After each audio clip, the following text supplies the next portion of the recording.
बिस्मिल्लाहिर्रहमानिर्रहीम। अस्सलाम वालेकुम नाज़रीन, आप यूट्यूब चैनल देख रहे हैं। मैं इमरान खान हूँ। पाकिस्तान में एक नया चूरन बेचा जा रहा है। ये पहली दफ़ा नहीं, पहले भी बेचा गया है। मैं आपके सामने सारी तफसीलात रख दूंगा। एस्टेब्लिशमेंट कैसे पाकिस्तानियों को एक मरतबा फिर बेवकूफ़ बनाने की कोशिश करेगी। ये नया सौदा जो अब बेचा जाएगा, ये माजी में कब कब बेचा गया और ये किस तरीके से बेचा गया, ये मंजन क्या है, ये मैं आपको बताता हूँ। और ख्वाजा आसिफ साहब का इस्तीफ़ा, क्या वाकई वो इस्तीफ़ा देने जा रहे हैं या उन्होंने इस्तीफ़ा देने का फैसला किया? और ये ADCR जो है, एडिशनल जो डिप्टी कमिश्नर है वहाँ का सियालकोट का, ये इसका इस्तीफ़ा इतना बड़ा है और क्या इतना अहम मामला है? ये मामला है क्या, इस पे बात करते हैं। लेकिन पहले इमरान खान साहब ने जेल से एक स्टेटमेंट दिया है। उनका एक ऑफिशियली स्टेटमेंट आ गया है पाकिस्तान तहरीक इंसाफ के 5 अगस्त के एहतजाज के बाद।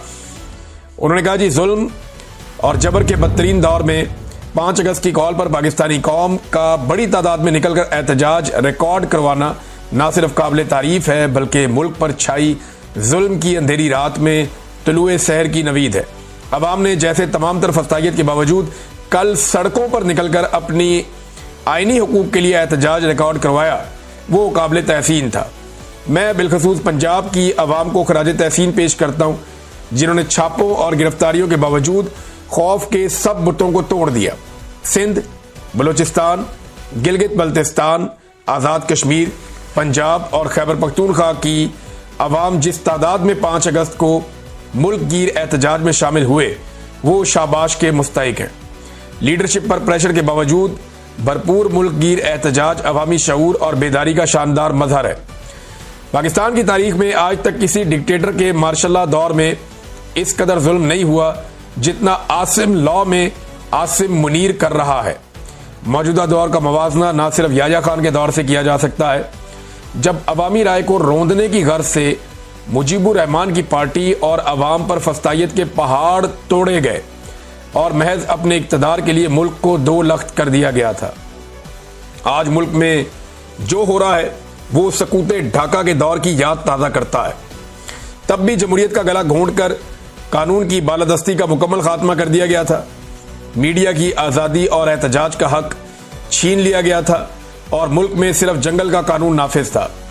इस जबर के निज़ाम से निजात सिर्फ तब मुमकिन है जब ये कौम यकजा होकर खड़ी होगी। हमारी तहरीक का अगला अहम दिन 14 अगस्त है।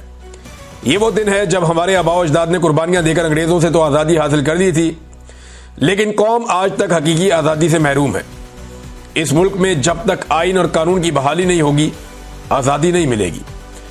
14 अगस्त को वतन अजीज में जारी फस्तायत के खिलाफ पूरी कौम एक मरतबा फिर भरपूर अंदाज में निकले। हमें इस माफिया से आज़ादी लेना होगी और आज़ादी लेना तब ही मुमकिन होता है जब कोई कौम कुर्बानी देने को तैयार होती है। मैं खुद अपनी कौम की खातिर जेल में बदतरीन हालात काट रहा हूं। यहां मौजूद कैदी भी एतराफ करते हैं कि ऐसा सलूक तो किसी आम कैदी के साथ भी नहीं होता, जैसा कि मेरे साथ किया जा रहा है। मुझे तोड़ने की नाकाम कोशिश में मेरी अहलिया बुशरा बेगम को भी बदतरीन हालात में रखा जा रहा है, मगर मैं फिर भी आइन और कानून की बालादस्ती और जमहूरियत की बहाली के लिए कुर्बानी दे रहा हूं। हकीकी आज़ादी हासिल करने के लिए हम सबको मिलकर कुर्बानी देना होगी। मैं इस डाकू डफर अलायंस के आगे कभी नहीं झुकूंगा और आसिम ला को कभी भी तस्लीम नहीं करूंगा। मुझे सारी जिंदगी भी जेल में रहना पड़े, मैं उसके लिए तैयार हूं। अच्छा, एक बात याद रखें, इमरान खान साहब फौज के बारे में कोई बात नहीं करते। वो फौज को बुरा नहीं कह रहे, बल्कि वो कई दफा कहते हैं कि मुल्क भी मेरा, फौज भी मेरी। वो आसिम मुनीर के खिलाफ बात करते हैं और वो फौज को और आसिम मुनीर को अलग अलग रख के देखते हैं। जो मैंने समझा इमरान खान साहब के पिछले चंद ट्वीट्स में, मुझे यह समझ आया कि इमरान खान साहब अब आसिम मुनीर को और फौज को दो अलग अलग एंटिटीज देखते हैं। उन्हें लगता है कि वो फौज को, बल्कि वो कहते भी हैं कि फौज के इदारे को तबाह कर रहे हैं आसिम मुनीर साहब और नुकसान पहुंचा रहे हैं। यही बात जो है वो उसने भी की थी गंडापुर साहब ने, लेकिन बाद में उन्होंने बात को ट्विस्ट दे दिया। याद रखें कि बहादुर कौमों को दुनिया में कोई ताकत शिकस्त नहीं दे सकती।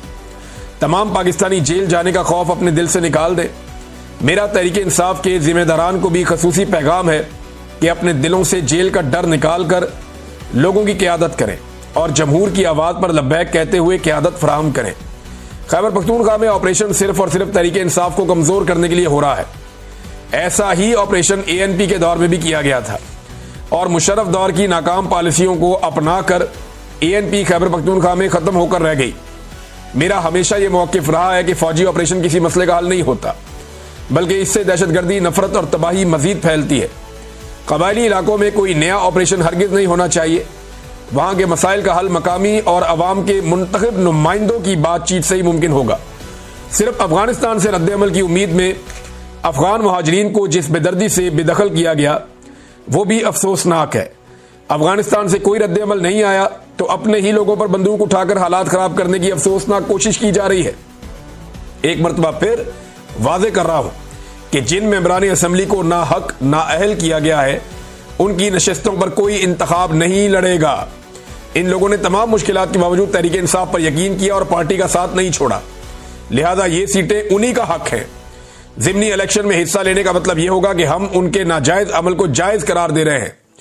ज़िमनी इलेक्शन में हिस्सा लेना हमारे लोगों की कमर में छुरा घोंपने के मुतरादिफ होगा। अच्छा, ये बात तो किसी ने सोची नहीं थी जो इमरान खान साहब ने कही है कि भाई जिन लोगों ने वफादारी की, जैसा कि सरताज गुल वजीर है, जैसा कि साहबजादा हामिद रजा है, या बाकी लोग हैं जो पाकिस्तान तहरीक इंसाफ के शिबली फराद, उमर अयूब साहब बहुत बड़ा नाम है और बहुत बड़ा सियासी नाम है, साथ में इमरान खान साहब का उन्होंने बहुत मुश्किल में साथ दिया।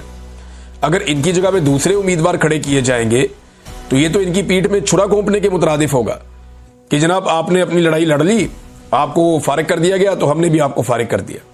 ये बड़ी गहरी बात इमरान खान साहब ने की है।